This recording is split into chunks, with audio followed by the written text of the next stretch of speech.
오늘 또 반가운 분이 오셨는데요. KTB투자증권의 김한진 박사님을 모셨습니다. 안녕하세요. 네, 안녕하십니까. 네, 지난번 방송을 통해서 김한진 박사님의 어떤 이 경제 이슈들에 대한 뷰를 듣고 되게 뭐라 그럴까, 개안하는 느낌이 좀 들었었는데요. 오늘도 또 좋은 말씀 부탁드리겠습니다. 네, 최선을 다해보겠습니다. 네. 일단 요즘 가장 화제가 되고 있는 이슈가 지금 이제 미국 대선의 어떤 그 불확실성 때문에 많은 그 이 주식시장이 뭐 흔들리고 있다, 뭐 지지부진하고 있다, 이런 이야기들을 많이 하잖아요. 근데 그 미국 대선 가운데서도 그 지금 2차 추가 부양책에 대한 논의들, 네. 이게 잘 합의가 안 되고 있기 때문에 이러한 현상의 직접적인 원인이 되고 있다, 이런 얘기들이 있는데 어떻게 보시나요?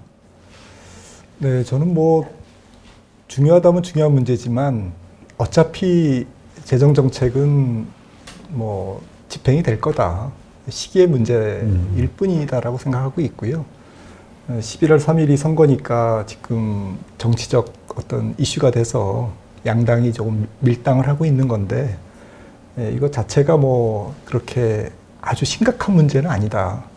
사실 백악관의 1조 8천억 달러 안이나 민주당 쪽에 2조 5천억 달러 안이나, 뭐 물론 규모는 7천억 달러 차이고 작지는 않습니다만은 큰 관점에서 보면 어쨌든 미국이 올해만 해도 GDP의 지금 13% 정도를 지금 쏟아 부었거든요. 네. 재정 투자로. 내년에도 비슷한 규모가 투입되는 것에 대해서는 아무도 좀 의심하지 않고 있고요. 네. 다만 시기가 조금 선거를 앞두고 구체적인 내용, 어느 주, 어느 정부에 어떻게 지원할 거냐, 예산의 어떠한 배분 문제, 집행의 어떤 구체적인 어떤 이슈 문제에서 양당이 정책적으로 조금 대립하고 있는 그런 그림인데요. 뭐 주식시장 관점에서 보면 그거는 그렇게 크게 비중을 둘 만한 이슈는 아니다라고 저는 생각을 합니다. 아, 그런가요? 네, 어차피 지금 재정 집행도 지금 계속 투입되고 있고요, 이 시간에도. 지금 협의되는 것도 결국에는 투입적으로 결정이 되는 거기 때문에 한 달 늦게 결정되든 뭐 2달 늦게 결정되든 그게 중요한 이슈는 아니다라고 생각을 합니다. 네. 근데 이제 어떤 분들은 이러한 현상 때문에 지금 이제 주식시장이 좀 안 움직이고 있는 거 아니냐, 네. 횡보하고 있는 거 아니냐, 이런 얘기를 하잖아요. 네, 그럼 네. 반대로 그러한 문제가 집행이 된다는 어떤 그 타결 소식이 나오면 뭐 대선 후가 됐든요. 네. 그러면 주식시장은 탄력을 받게 될까요? 탄력을 받을 수도 있고, 제 생각에는 의외로 그게 악재로 작용할 수도 있습니다. 보통 뉴스에 팔아라 뭐 이런. 네, 그런 측면이 첫 번째고요. 결국엔 뭐 이게 사실은 주식시장을 움직이는 메인 드라이버가 아닌데, 네. 언론이나 이런 데서 이거를 굉장히 중요시 여기고 있다면, 혹시 막상 이게 타결되더라도 타결됐는데 주가는 왜 안 움직여? 이렇게 시장이 반응할 수도 있고요, 무덤덤하게. 네. 또 한 가지 관점은 최근에 이제 미국 10년물 시장 금리를 보시면, 국채 네. 10년물 장기 금리를 보시면 재정 정책 이슈와 관련해 가지고 슬금슬금 조금 올라갑니다. 아, 금리가요? 네, 지금 10년물이 한 0.8을 이제 지금 살짝 상회했습니다. 그래서 그런 측면에서 혹시 이제 민주당이 블루웨이브, 네. 뭐 상하원을 다 이제 석권한다든지 이렇게 되고 재정 정책 규모가 뭐 한 2조 5천억 달러 이상으로 만약에 결정이 될 경우에는 금리가 뭐 조금 올라갈 수가 있습니다. 그러면 경기가 좋아지고 재정 투자가 늘어나서 금리가 올라가는 것은 맞지만, 시장은 또 금리가 올라간다고 그걸 악재로 네. 또 해석할 수도 있는 거거든요. 네, 그렇죠. 네, 그래서 조금 여러 가지 복합적인 부분은 있다. 근데 그 연준에서는 2023년까지는 금리 인상을 하지 않겠다. 네. 이 말을 한 것에 대해서 약속을 한 것으로 생각하는 분들도 있거든요. 네. 그래서 결코 2023년 이전에 금리 인상이 되지는 않을 것이다라고 생각하기도 하는데, 또 네. 한편에서는 그거는 조건부기 때문에 네. 금리 인상이 조금 더 좀 가파르게 상승이 되면 인상할 수 있다. 네. 이런 얘기도 있거든요. 네, 그렇습니다. 조금 시장에서 약간의 오해는 있는 것 같아요. 말씀하셨듯이 인플레이션이 만약에 올 경우에는 네.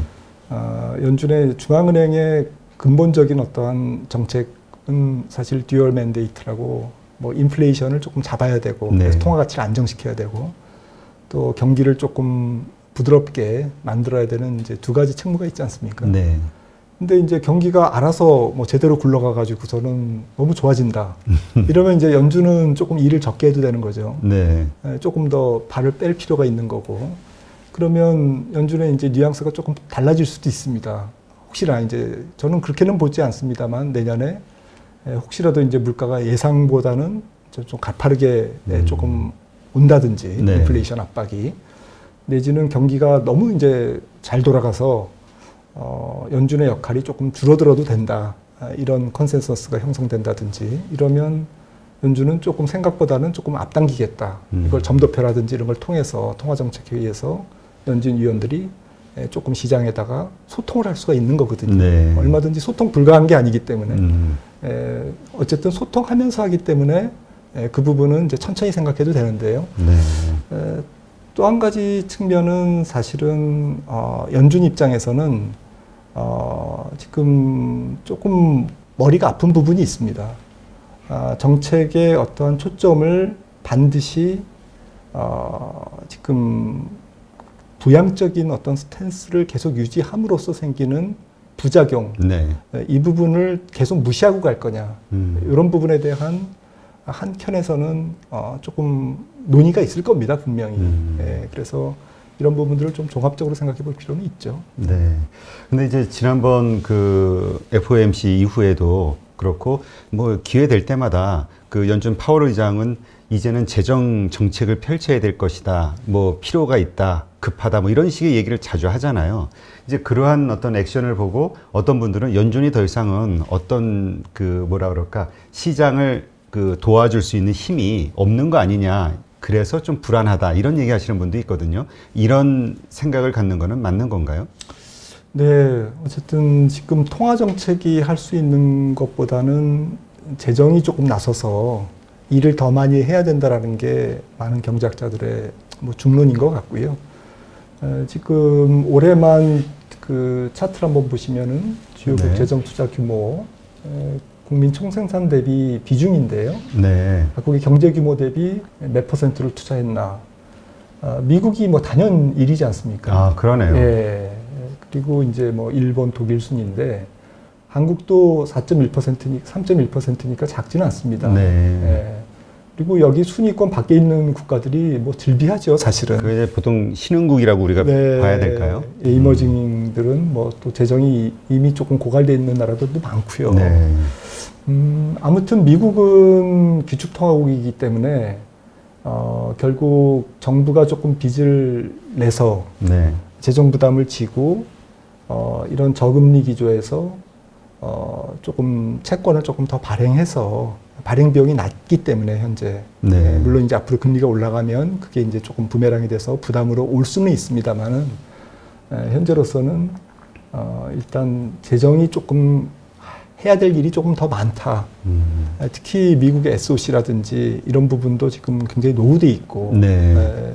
민주당의 주장이지만 그리고 전반적으로 중국을 겨냥해서 서로 어떤 뭐 지금 기술 분쟁 이런 측면에서도 국가가 R&D 투자라든지 이런 또 국방 관련 투자라든지 이런 부분에서 재정이 또 해야 될 역할이 굉장히 많거든요. 복지도 복지지만 네. 이제 그런 관점에서 경기에 대한 실질적인 부양을 좀 어떤 장사포 가지고 어떤 해서 이렇게 통화 정책은 조금 오버럴하게 네. 전반적으로 이렇게 타겟팅한 정책은 아니지 않습니까? 네, 그렇죠. 네, 그 금리를 낮춰서 경기를 부양하는 효과는 아무래도 이제 조금 약하죠. 네. 구체적으로 타겟을 정해서 조준 사격을 해야 되는데 그런 관점에서도 재정 투자의 역할은 점점 더 커지는 것 같고 미국은 또 그럴 능력이 있다. 기축통화국이기 때문에. 네. 생각합니다. 그러니까 이번에 그 IMF에서 10월 달에 발표한 그 전망치를 보니까 경제 성장률 네. 그 6월 달인가요? 6월 달에 비해서 확 이제 좋아진 곳도 있고 그대로인 곳들도 있었잖아요. 네. 근데 이제 미국 같은 경우가 뭐 4%가 뭐 4% 전후 이렇게 크게 뛰어 올랐고 예상치보다 좋아졌고 뭐 한국도 그렇고 중국도 뭐 어느 정도 뭐 1, 2%, 2, 3%뭐 이렇게 좋아진 것 같은 그런 기억이 나는데 근데 이제 한 가지 그때 제가 이상했던 게 이런 식으로 다 좋아졌는데 보니까 일본도 미국 다음으로 큰 재정을 네. 투자를 했잖아요. 네. 근데 일본은 그대로더라고요. 네. 좋아지는 게 없이. 네. 왜 그런 이런 현상들이 벌어질까요? 저희는 그래도 약간 미국이나 이런 데 비하면은 일본이나 독일이나 유럽 국가들에 비하면 좀 낮은 수치잖아요. 네. 그런데도 이렇게 좋아지고 중국도 마찬가지고. 근데 유럽이나 일본은 되게 안 좋은 것 같아요. 예, 지금 일본 같은 경우도 지난 1980년부터 잃어버린 1990년부터 잃어버린 10년, 20년이 시작됐다고 하는데 재정의 소위 유효성에 대한 논란이 굉장히 많은 국가입니다. 일본이. 예, 그래서 결국 좀 노령화가 되면서 인구가 고령화되면서 복지라든지 이런 경직성 지출이 굉장히 많아지고 있고 또 코로나19 때문에 지출된 것도 있지만 기본적으로 재정이 상당히 조금 비효율적으로 집행되는 국가 중에 하나거든요. 네. 유럽 국가들도 대체로 부채 비율, 국가 부채 비율도 높지만 일본도 마찬가지입니다만은 국가 부채 비율이 굉장히 높은 상태에서 고령화가 상당히 진행된 국가들. 그래서 헬스케어라든지 이런 노령 인구에 대한 지원 이런 쪽이 좀 많은 편이고요. 미국 같은 경우에는 이번에 그냥 아예 작심하고 지출을 그렇게 한 측면이 있죠. 네. 그러니까 특히나 소득에 바로 사람들한테 거의 주사기로 집어넣듯이 미국은 이번 경기 부양의 특징이 인프라 투자라든지 이런 쪽이 아니라 소득 지원, 네. 바로 중소기업 지원 쪽으로 그냥 바로 들어간 거고요.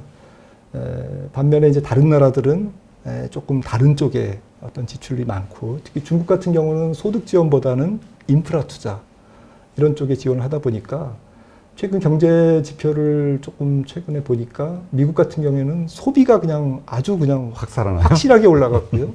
다른 나라들은 재정 지출이 여러 가지 생산 지원이라든지 인프라 투자에 집중하다 보니까 소득 증가보다는 생산 증가 쪽에 조금 초점을 방점이 찍혀 있습니다. 그러다 보니까 소득의 비중이 높은 GDP에서 미국 같은 경우에는 바로 성장률에 바로 업 효과가 즉각적으로 나타난 거죠. 네.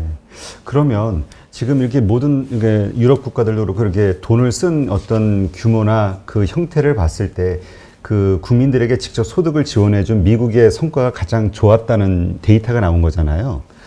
그러면 이게 다른 나라들에도 이게 다 적용될 수 있는 데이터인가요? 미국만의 어떤 특징이라고 봐야 될까요? 글쎄요, 저도 정확하게 분석은 안 해봤습니다만은 조금 미국이 그런 재정 정책의 효과 면에서는 좀 탁월하다. 소비에 바로 지원을 했고 GDP 대비 소비 비중이 60~70%가 되다 보니까 그 효과가 즉각적으로 나타났고, 또 코로나19의 어떤 락다운에 따른 피해 어떤 이런 부분들에 대해서 가령 우리나라 같은 경우는 사실 전 세계 평균 확진자나 사망자 수로 비교를 하자면 한 15분의 1 정도밖에 안 됩니다. 네. 그런데 그런 거에 비하면 3%대의 재정 지출은 굉장히 과감한 그런 재정 지출에 속하는 거고요. 미국이나 일본, 독일 같은 경우는 어쨌든 코로나19에 대한 타격이 컸기 때문에 네. 그거 락다운을 어쨌든 보존하는 그러한 정책이 굉장히 공격적으로 이루어진 건데요. 모르겠습니다. 이제 앞으로가 문제인데 제 생각에는 결국 앞서 말씀드렸듯이 미국을 제외한 거의 대부분의 국가들이 국가 부채 비율에 상당한 부담을 느끼고 있고, 특히 신흥국 같은 경우는 최근에 오히려 금리를 내려야 될 판에 올리고 있거든요. 환율 방어를 위해서. 네. 이런 판에 국가의 빚을 더 내서 이렇게 경기를 부양하기는 굉장히 쉽지 않다라는 거죠. 그러니까 정말 하고는 싶지만 미국을 제외하고는 나머지 나라들은 기축통화국이라 실제로 그렇게 과감한 재정 투자를 하기가 녹록하지는 않을 것 같습니다. 네, 그렇군요. 그래서 말씀하신 대로 미국 같은 경우 그 1차 재정 부양책을 썼을 때 그러니까 돈을 주니까 소비가 확 살아났던 그 네. 데이터가 있어서 이번에 2차 부양책이 되면서 돈을 또 한 번 풀면 네. 더 확실하게 살아날 것이다에 대한 기대감을 많이 갖고 있는 것 같더라고요. 네, 뭐 물론 이제 하지만 미국도 이제 국가 부채 비율이 올라가고 또 재정 지출과 수입 간의 이제 갭이 계속 벌어지게 돼 있거든요. 한 30년 후에는 한 10% 정도 벌어질 걸로 지금 미국 예산국에서 전망을 하고 있습니다. 그러니까 당장 벌어지는 일은 아니지만 조금씩 재정 수입과 지출의 괴리, 그러니까 재정 적자 폭이 커져가지고 그만큼 적자 국채를 발행해야 되고 이 적자 국채를 발행하다 보면 채권 시장에서 금리가 올라가는 그런 네. 부작용이 나오고 또 민간에서 투자해야 될 자금을 정부가 너무 끌어다 써서 또 민간보다는 비효율적인 어떤 사용을 하다 보면 미국 전체의 잠재 성장률이라든지 경제의 효율성이 좀 떨어지는 그런 부작용도 앞으로 우려가 되죠. 네. 하지만 뭐 그거는 뭐 장기적인 얘기고요. 네. 아까 말씀하신 것처럼 만약에 어떤 경제의 어떤 그 급격한 변화에 의해서 금리 인상을 2023년 이전에 해야 될 어떤 가능성들이 있을 때는 사전에 뭐 점도표라든가 네. 이런 걸 통해서 미리 경고는 미리 해주는 거죠. 갑자기 오는 게 아니라. 네, 그렇습니다. 그리고 시장 금리를 아까 잠깐 말씀드렸지만 연준이 지금 금리를 올리지 않더라도 지금 그 페드 펀드 레이트 우리나라 따지면 콜 금리 목표가 0에서 0.25지 않습니까? 네. 그런데 이제 금리가 올라갈 것 같고 물가 압력이 커지면 0.25가 상한선이긴 하지만 이펙티브 실제로 시장에서 거래되는 콜 금리는 0.25에 가깝게 움직입니다. 지금 그 0%에 오히려 가까운데 네. 이게 0.25에 가까워지고 10년물 국채 10년물과의 스프레드 그 괴리가 그 갭이 역사적으로 보면 한 100bp 정도까지도 올라가거든요. 150bp 심지어. 네. 그러면 10년물이 1.5%까지도 갈 수 있다는 얘기입니다. 현재 제로 금리지만. 금리가 확 올라가네요. 네. 그런 정도가 가도 전혀 이상할 건 없다라는 거죠. 물가 상승 압력이 계속 온다. 앞으로 국채 발행이 계속 증가한다. 이러면 시장에서는 금리가 움직이죠. 네. 자산 시장의 한 부분이기 때문에 채권 시장도. 그러다 보면 이게 연준이 금리를 올리겠구나. 오히려 시장 금리를 보고 판단할 수도 있고요. 네. 연준의 스탠스가 바뀌어지겠구나. 이렇게 되다 보면 저금리에 상당히 의존적인 경제 구조와 자산 시장, 특히 주식 시장, 주택 시장이 부정적으로 움직일 수도 있는 거죠. 네. 그러겠네요. 그러면 지금 말씀하신 대로 2차 부양책의 합의 이것이 큰 주식 시장에 미치는 영향이 크지는 않는 거라고 우리가 생각한다면 이런 지지부진한 어떤 현상은 이유가 왜 그런 거라고 추론할 수 있을까요? 주식 시장 네네. 관점에서요. 주식 시장. 저는 뭐 저번에 출연했을 때도 살짝 말씀을 드렸던 걸로 기억이 납니다만은 외부의 악재가 주식시장을 무너뜨리는 경우는 거의 드물고요. 오히려 일시적으로 뭐 전쟁이라든지 테러라든지 이런 경우는 열의 9은 오히려 주식을 사는 기회로 그렇죠. 작용을 했고요. 궁극적으로 악재가 아니었다라는 말씀을 드리고 싶은 거고 주식시장이 한 뭐 5년 내지 10년에 한 번씩 큰 조정이 나오는데 그 조정의 가장 큰 이유는 가격이 비싸기 때문에 주가 자체가 싸면 예를 들어서 재정 이슈도 지금 밀고 땡긴다 그러면 아이고 주가가 싸면 어차피 그 내년에 좋아지는 거네 내년에 투자 많이 할 텐데 재정 투자 오케이 지금 주식 사자 이렇게 해서 주가가 올라간다고요. 네. 근데 주가가 많이 올라가 있으니까 조금만 이렇게 조금 뭐 미국의 정계에서 재정 이슈를 가지고 티격태격 해도 야 이거 불확실성이다. 이거 뭐 이러다가 재정 투자 안 하는 거 아니야? 뭐 이렇게 의심을 하게 되는 거죠.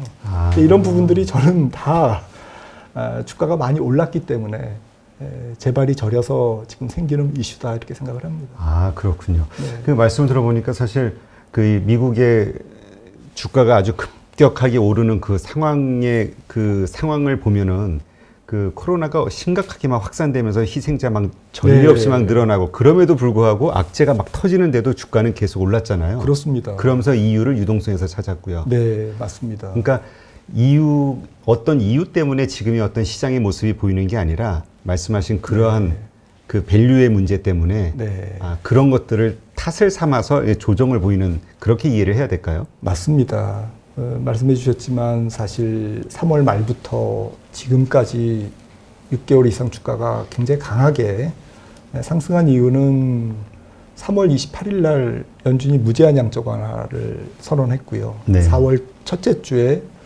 2조 5천억 달러의 재정 부양책을 했고 6월 15일인가요? 연준의 회사채 매입 선언을 했죠. 네. 그런 통화 재정 정책이 그 강력한 정책들이 나오면서 오히려 팬데믹 상황이 호재로 작용한 겁니다. 어차피 팬데믹 때문에 생긴 일시적인 2, 4분기의 경기 위축은 다음에 더 강력한 회복으로 이어질 것이다라는 것은 거의 분명하기 때문에 네. 코로나로 인해서 사람들이 더 희생을 당하고 미국 전역이 사망자 수가 증가하지 않는 한 그런 일은 없을 것이다라는 것을 시장은 알고 있었기 때문에 오히려 정책 쪽에 반응을 하면서 주가가 팬데믹을 호재로 받아들인 거고요. 어떻게 보면 호재로 사용한 거죠. 네. 그리고 실제로 경기도 지금 3분기에 리바운드를 하는 거고, 그리고 특히나 뭐 2분기 2월에서 3월까지는 주가가 급락을 했기 때문에 네. 빅 드랍이 있었기 때문에 그 빅 바운스가 더욱더 강하게 일어날 수밖에 없었던 거죠. 네. 그러면 지금 뭐 이런 2차 부양책에 대한 불확실성, 그다음에 미국 대선, 뭐 트럼프 대통령의 뭐 불복 논란, 이러저러한 이유들이 다 해소가 된다 해도 이 주식시장은 그렇게 크게 움직일 거라고는 보지 않으시나요? 네, 저는 본질은 그게 아니라고 생각합니다. 어찌 보면 제 상상입니다만은 정확하지는 않습니다만 내년 상반기까지 일어날 일들은 대부분 주가에 다 반영이 돼 있다. 내년 상반기까지의 경기 회복. 일반적으로 뭐 주식시장은 한 1년 정도의 상황을 미리 선반영한다라고 실증적으로도 입증이 됐고 교과서에서도 그렇게 얘기를 하는데 실제로 투자자들은 현재 상황에 이렇게 조금 이렇게 그 집중하다 보면 현재 상황을 보거든요. 근데 오늘의 뉴스는 사실은 어제의 뉴스지 않습니까? 네. 이미 지나간 이슈고 그러다 보면 사실은 내년 상반기까지의 경기의 흐름, 기업 이익, 그리고 내년 상반기에 집행될 뭐 민주당이 될지 트럼프가 재선될지는 모르겠습니다만 아무튼 크던 작던 재정 정책은 집행이 될 거고 네. 또 적게 재정 집행이 되다 보면 또 그때 가서 또 더 많은 재정 정책을 뭔가 의회에서 논의할 거고요. 네. 미국 의회에서 이제 그렇게 생각한다면 조금 더 시각을 미래 쪽에 상상력을 조금 더 이렇게 끌어다 이렇게 생각하는 쪽에다가 두시는 게 어떨까라고 이제 감히 좀 조언드리고 싶고요. 네, 그렇군요. 그러니까 우리가 자꾸 그러한 상황들만 해결되면 다시 튀어오를 거야 라고 이제 기대감을 갖고 버티거나 아니면 매수하거나 하는 것들이 어떻게 보면 조금은 더 좀 리스크를 커지게 하는 행위일 수도 있겠다 이런 생각이 드는데요. 맞습니다. 네. 그러면 그 지금 미국 증시에서 또 하나 화두가 되고 있는 것 중에 그러니까 시장을 좀 끌어내릴 만한 하락 요인으로 보고 있는 게 이제 빅테크들 기업에 대한 기술주들 그 반독점 소송 논란이라든가 뭐 규제 논란 이런 것들이 있잖아요. 그래서 이러한 요소들 때문에 그 빅테크 이제까지 시장을 끌어왔던 주도주들이 이거 다시 뭐 하락하면서 시장이 내려가는 거 아니냐 이런 걱정들도 하고 있는데요. 이 상황은 어떻게 보시나요? 그렇죠. 이제 뭐 몸집이 커지니까 이제 반독점 금지법 해서 지금 구글 뭐 비롯해서 지금 테크 기업에 대한 어떤 법적인 검토, 독과점에 대한 어떠한 그 조사가 이루어지고 있습니다. 네. 아마도 이 부분은 굉장히 길게 앞으로 한 2, 3년간에 걸쳐서 계속 진행될 가능성이 있고요. 단기간에 뭐 결론 나지는 않는군요. 마이크로소프트라든지 2014년에도 애플 같은 경우도 반독과점법에 의해서 스티브 잡스가 법정에 쓰고 이랬었는데요. 결국엔 뭐 그게 악재로 작용하지는 않았죠. 네. 어찌 보면 뭐 빅테크 기업들의 올 게 왔다, 올 것이 왔다라고 보이고요. 시가총액뿐만 아니라 이 기업들의 어떠한 그 비즈니스에서의 너무나 그 지배적인 시장 지배적인 어떠한 그 힘이 견제를 받을 만할 때가 됐고요. 그리고 현재 현행법에 의해서 검토가 이루어지지 않으면 안 되는 그런 상황에 여러 가지 그 조건들을 지금 충족해 가고 있기 때문에 올 게 왔다 생각을 합니다. 네. 근데 결국에는 뭐 주식시장으로 돌아와서 관점의 포인트는 앞서 말씀드렸듯이 결국 싸냐 안 싸냐. 밸류의 문제가. 네, 밸류의 문제인 것 같습니다. 뭐 이게 비싸지 않다라고 주장하시는 분들은 이 기업들은 성장을 위한 굉장히 그 지금 투자도 많이 하고 있고 또 능력도 있고 뭐 또 부자 기업이고 현금도 많거든요. 네, 그렇죠. 네. 아니 어제 우리 뭐 시총보다 뭐 더 뭐라 그럴까요? 시총에 비교할 만큼의 어떤 개별 기업의 가치가 그 정도가 되니까 네, 네. 엄청난 거죠. 네. 지금 어쨌든 마이크로소프트하고 합쳐서 이 5개 종목의 시가총액이 S&P 500 전체에서 25%지 않습니까? 네. 그러니까 순이익 비중은 아마 15% 정도 되는데 어쨌든 시장에서의 어떠한 그 지위는 거의 시장 전체의 4분의 1을 차지하고 있습니다. 불과 2016년만 해도 11% 정도밖에 안 됐거든요. 네. 이게 거의 한 4, 5년 만에 11%에서 25%까지 점프업을 한 거죠. 시가총액이 말해주듯이 지금 이 기업들의 위상은 어떤 비즈니스 측면에서의 위상도 뭐 엄청나고요. 특히 코로나 시대의 언택트 환경이 기름을 부은 거죠. 네. 이 기업들의 어떤 주가 상승과 비즈니스의 확대에. 그래서 좋게만 보자면 뭐 좋으니까 비싸다. 뭐 인정 이렇게 갈 수도 있고요. 네. 저는 조금 약간 비싸다. 약간 비싼 게 아니라 너무 비싸다. 너무 비싸다. 이렇게 생각을 하고 있고 비싸다의 기준도 뭐 애널리스트마다 좀 다 다르겠죠. 근데 이제 PER이 2019년에 어쨌든 나스닥 같은 경우가 현재 40배인데 2018년 말이 아마 20배 정도밖에 안 됐을 겁니다. 네.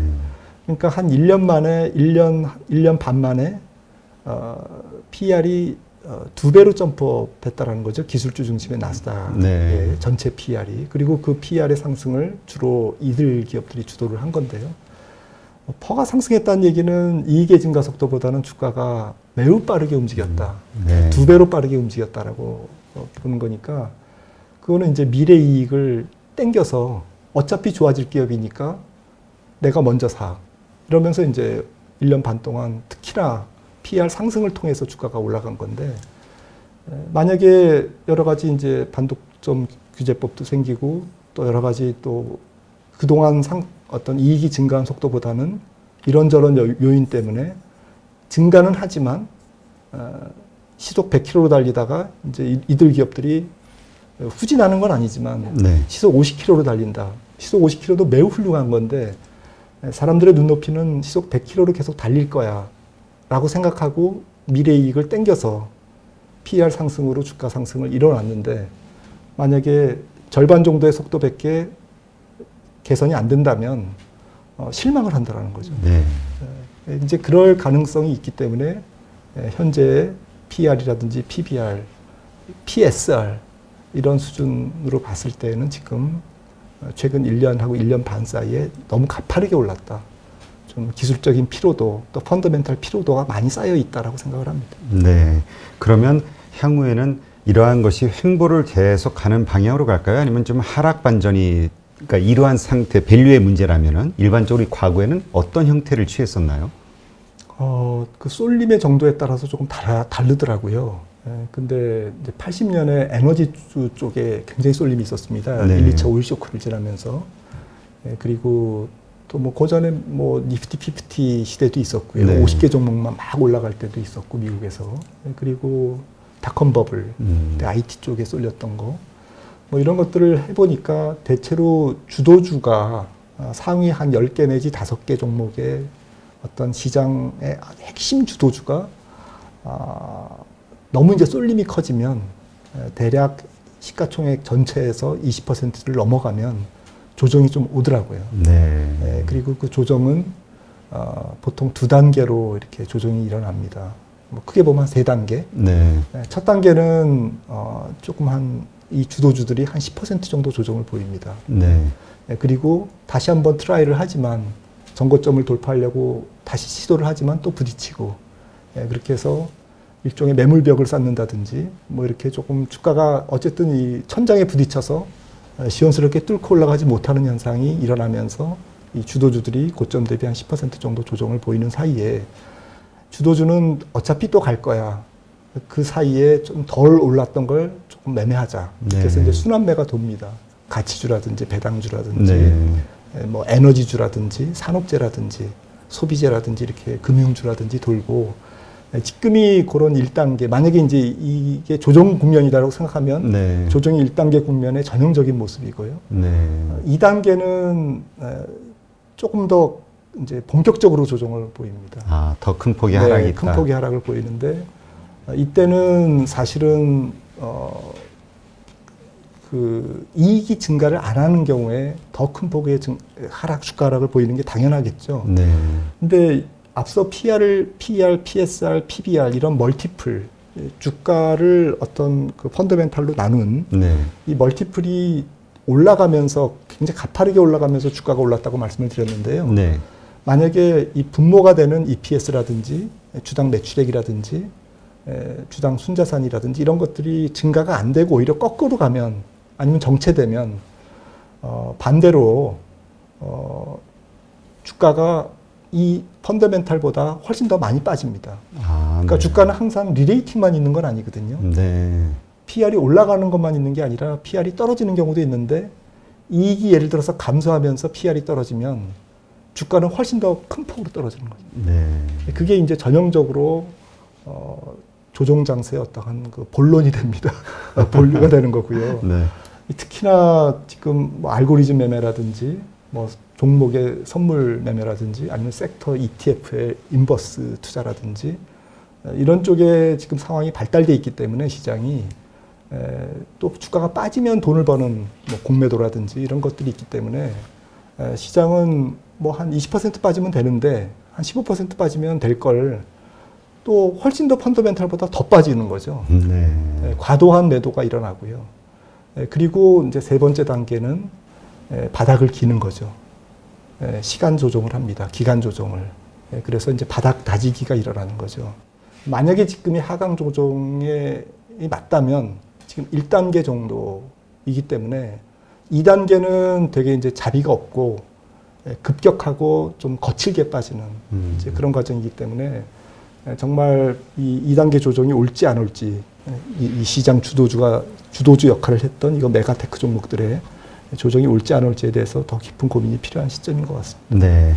그러니까 이제 향후 이 메가테크 기업들의 실적과 주가의 하방, 뭐 이런 상승, 이런 여러 가지 움직임을 통해서 2단계가 시작이 되는지 아니면 그냥 1단계 조정으로 끝나는 것인지 이렇게 판단할 수가 있겠네요. 그러니까 어쨌건 우리가 막연하게 그냥 괜찮아질 거야라고 생각하기보다는 조금 긴장감을 갖고 뭐 그렇다고 떨어진다고 뭐 확실한 건 아니니까 끊임없이 의심을 하면서 좀 살펴야죠.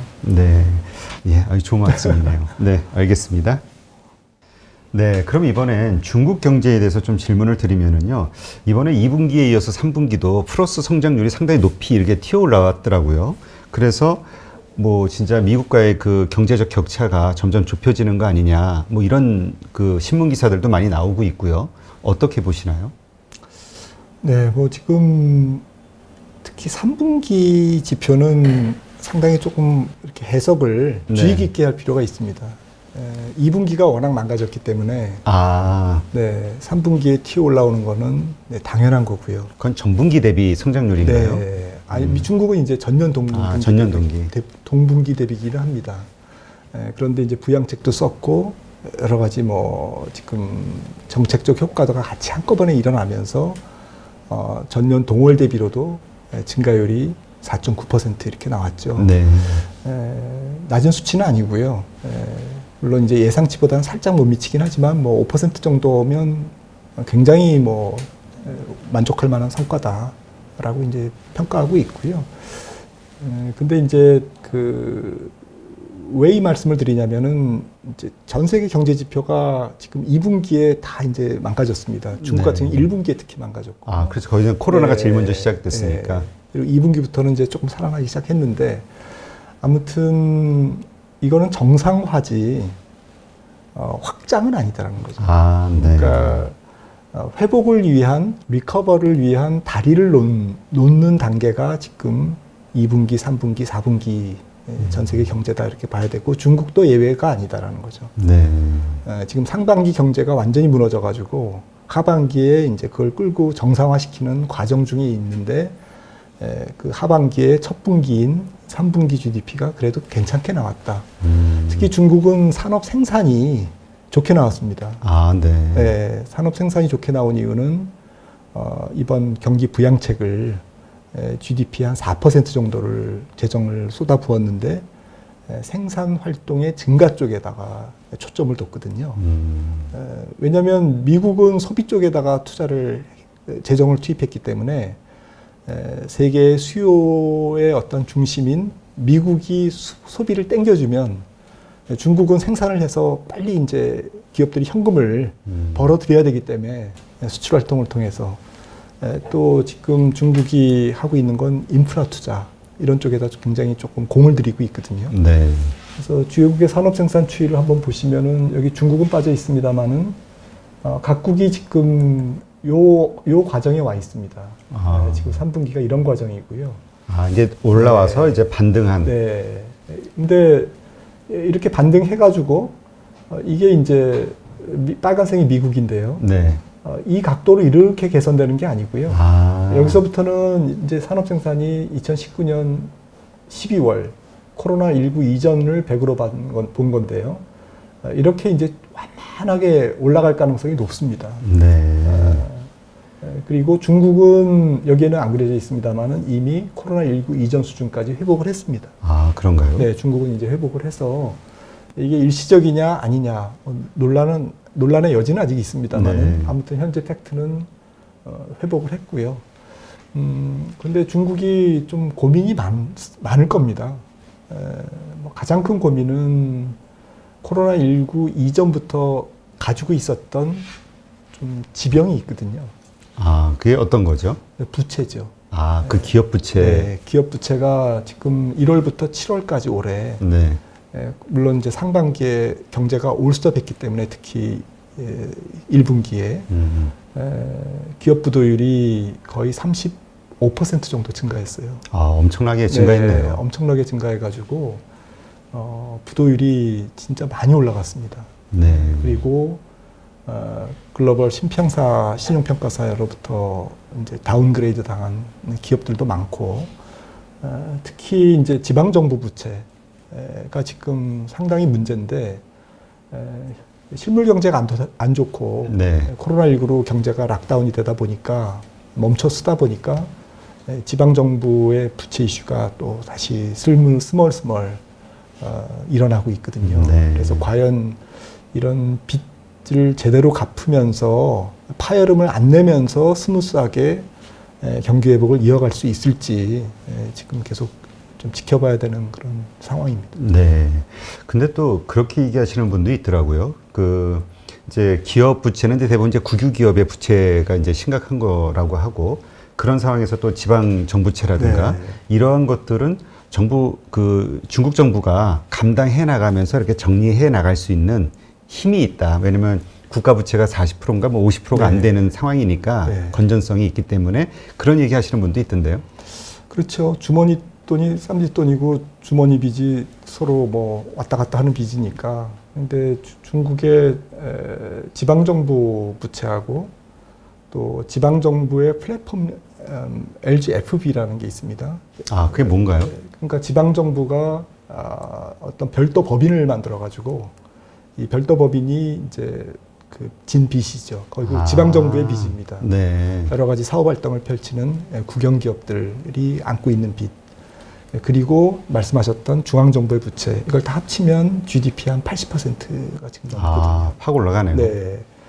그런데 이제 문제는 그동안 이제 경제가 고성장을 할 때는 7, 8% 성장할 때는 계속 뭐 지방 정부가 땅도 개발하고 아파트도 짓고 그러면 이제 그게 다 재정 수입으로 되지 않습니까? 네.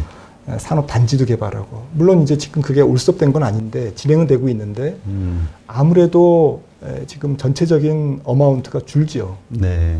이제 중저성장 기조로 오면서 또 얘네들이 또 사업이 또 활발하게 안 일어나다 보니까 성장률이 좀 줄기도 네. 떨어지기도 하는 거고요. 그러다 보면 재정 수입과 재정 지출에서 생기는 갭이 계속 벌어지고 있습니다. 네. 그러니까 기존에 빚이 있는데 빚이 계속 쌓이고 있다. 그리고 또 한 가지 문제는 모든 사람들이 지금 우려하고 있는 부분은 대외부채입니다.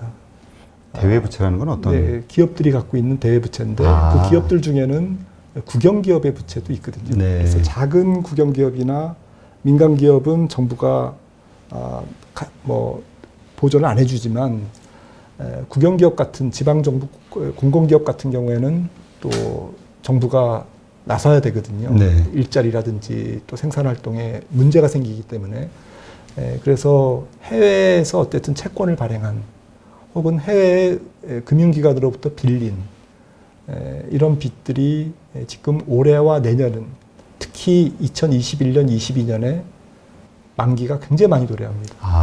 2020한 4년, 5년까지 도래하는 것의 한 절반 정도가 내년, 후년에 다 도래합니다.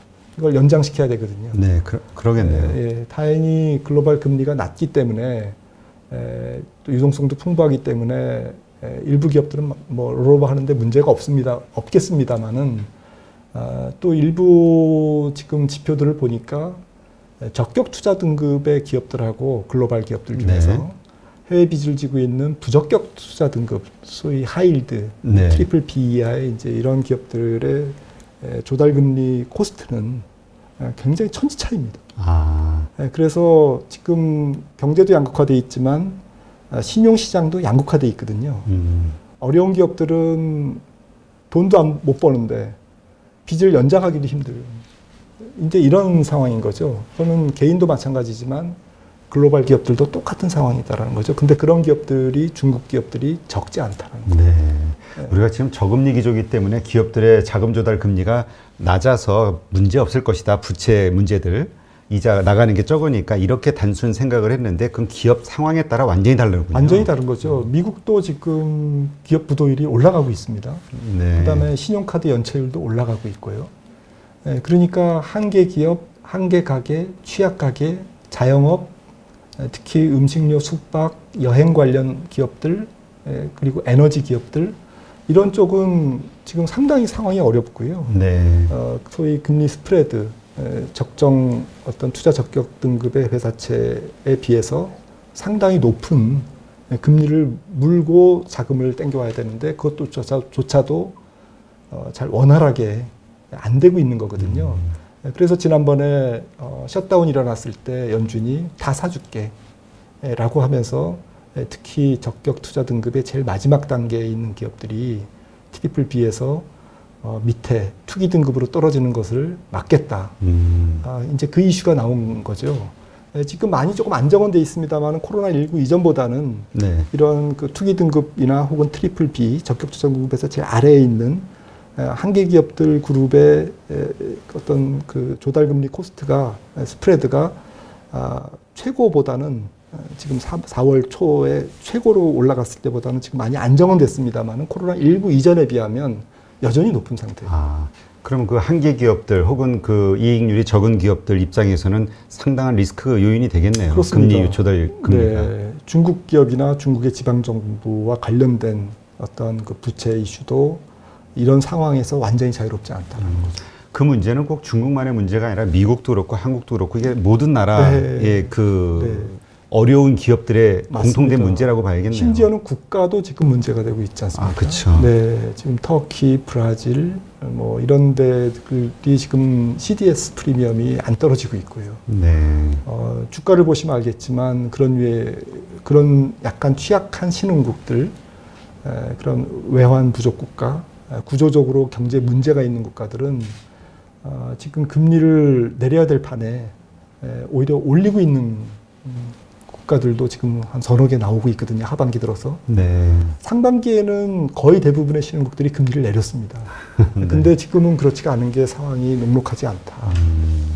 그러면 지금 뭐 브라질 같은 어떤 아니면 무슨 뭐 신흥국들 네. 가운데서 그런 나라들 가운데 하나 어떤 뭐 부도가 터진다거나 그 모라토리엄 선언을 하거나 아니면 그 기업들의 어떤 부도가 조금 더 높아지면 네. 그게 우리 전체 세계 경제에 영향을 끼치게 되나요? 어떤 트리거가 될 수 있는 건가요? 아니면 그 정도는 다 누를 수 있는 뭐 연준이나 각국 그 선진 국가들의 힘이 있는 건가요? 조금 코로나19 이후에 결이 조금 바뀌고 있는 것 같은 느낌은 저는 받습니다. 그러니까 뭐 좀 생각해 봐야 될 게 뭐 이전에도 코로나19가 오기 뭐 전인 19년, 18년에도 비슷한 현상이었습니다만은 양극화, 기업이든 국가든 가게든 이런 불평등, 양극화가 계속 벌어지고 있었는데 코로나19로 한 단계 더 양극화가 더 가속화되고 있는 것 같은 느낌이 많이 듭니다. 네. 그러다 보니까 결국 좀 이런 부분들이 조금 선진국은 그리고 조금 돈이 많은 기업들, 장사가 잘 되는 기업들, 또 그런 국가, 또 재정 투자를 할 수 있는 여력이 있는 기축통화국 이런 데는 그래도 이제 큰 문제 없이 굴러가는데 네. 그렇지 않은 국가, 기업, 경제 주체들은 굉장히 어렵다 보면 당장은 아니지만 시간이 지나면 결국에는 선진국들도 수출 비중이 적지 않게 높아졌거든요. 네. 그래서 세계 경제가 어느 정도는 뭐 약간 불평등이 있으면서 성장하는 거는 뭐 어느 시대나 마찬가지인데 똑같은데 이게 너무 커지면 영향을 받게 되는 거죠. 잘 나가는 기축통화국, 선진국, 높은 신용 등급의 기업들도 물건이 안 팔린다든지 뭔가 말씀하셨던 전 세계 금융시장의 텐트럼, 딸꾹질들이 여기저기서 일어나면 좀 투자도 또 좀 소극적으로 하게 되고 네. 또 해외 투자도 조심하게 되고 이러다 보면 돈이 안 돌게 되고 돈이 안 돌게 되다 보면 더 수요가 위축되고 금융시장도 얼어붙고 그래서 진짜로 돈이 필요한 기업들한테 돈이 필요한 국가에 돈이 제대로 안 가고 이러다 보면 전 세계 이 저수요 국면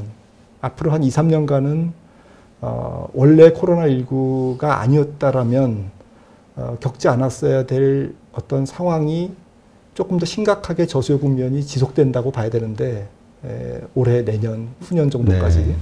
이런 낮은 수요 국면에서 돈이 안 돌고 이런 신용의 불평등, 금융의 불평등이 일어나면 전 세계적으로 경기 회복이 다 영향을 받을 수가 있는 거고 그런 것들을 반영한 주식시장이라든지 신용시장 쪽에서 문제가 일어날 수 있는 거죠. 네. 그러면 지금 우리가 그 세계 경제 흐름과 관련해서도 그 가난한 신흥국들의 어떤 그 위기 상황, 그 다음에 기업들, 그러니까 그 한계 기업의 그 다다른 네. 그런 기업들의 어떤 부채 그 상환과 관련된 어떤 상황들, 그러니까 회사채 시장에 대한 네. 이런 것들도 좀 지켜봐야 될 필요가 있겠네요. 맞습니다. 근데 안타깝게도 저는 좀 이게 속도가 붙을 것 같아요.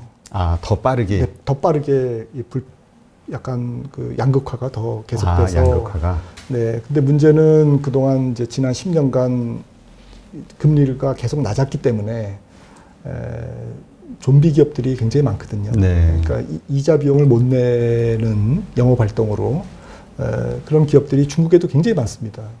전 세계에 많은데 미국에도 많고. 근데 이런 기업들이 점점 어려움에 빠지는 거죠. 그리고 정말 돈이 필요 없는 기업, 돈이 너무 많기 때문에 네. 돈이 필요 없는 기업은 은행에서 돈을 안 빌려다 쓰고요. 주가가 좋은데 훨씬 더 비용이 싼 주식시장을 통해서 펀딩을 하지 은행에서 펀딩을 안 하거든요. 네. 대출을 안 하거든요. 그래서 그러다 보면 이런 양극화가 조금 더 가속화될 가능성이 있다. 전 세계 기업이 좀비 기업과 지금 혁신 기업 이 두 개로 약간 지금 달려가고 있는데 그동안 어쨌든 계속 숨을 쉬어왔던 이 좀비 기업들이 저수요 국면이 길어지면 한두 개 기업들씩 속속 탈락할 가능성이 있다. 시장에서. 근데 어떤 분들은 그런 얘기 하시던데요. 우리가 문제가 되는 거는 좀 우량 기업 혹은 네. 우량 가게 이런 사람들이 신용이 망가지면서 뭔가 부도 상황이 몰렸을 때 그때 이게 위기가 되는 거지 그냥 원래 어려웠던 이런 곳에서 터지는 거는 그렇게 큰 시장에 어떤 위협이 되지는 않는다. 이런 얘기도 있던데요. 맞습니다. 뭐 사실 주식시장만 놓고 봐도 거의 대부분 뭐 80% 정도의 기업이 우량 기업이고요. 어떤 재무적 관점에서 네. 우량 기업에 속하고 그렇기 때문에 문제가 안 되죠. 그리고 이번 같은 코로나 사태의 특징은 보통은 뭐 금융 부실이 먼저 일어나가지고 이 금융 부실이 터지면서 신용 위기가 오고 이 신용 위기를 수습하는 과정에서 주가가 빠지는 이제 그런 경로를 거치는데 이번 같은 경우는 올 뻔했지만 네. 신용 위기가 워낙 중앙은행이 총력전을 펼치면서 뭐 시장에서 부실 채권도 다 사주겠다 그러면서 실제로 또 사기도 했고 이제 이러다 보니까 이 락다운이라는 미생물이 만든 세계 경제의 멈춤 현상에서 신용 위기와 금융 위기, 금융 부실화가 실물 경제로 전이되는 악순환의 고리를 차단시켰습니다. 네. 이거는 굉장히 긍정적인 거죠. 일단은 네. 뭐 그 부작용이 나중에 어떻게 나타날지는 모르겠지만 아무튼 이 부분은 과거의 어떠한 굵직한 금융 위기라고 불렸던 장면하고는 조금 결이 다르거든요. 그런 측면에서는 좀 긍정적이죠. 네.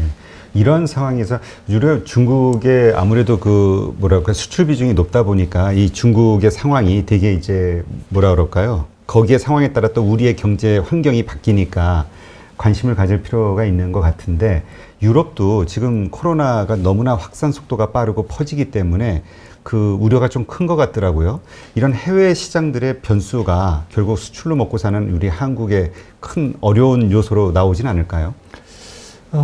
맞죠. 맞는 말씀이고요.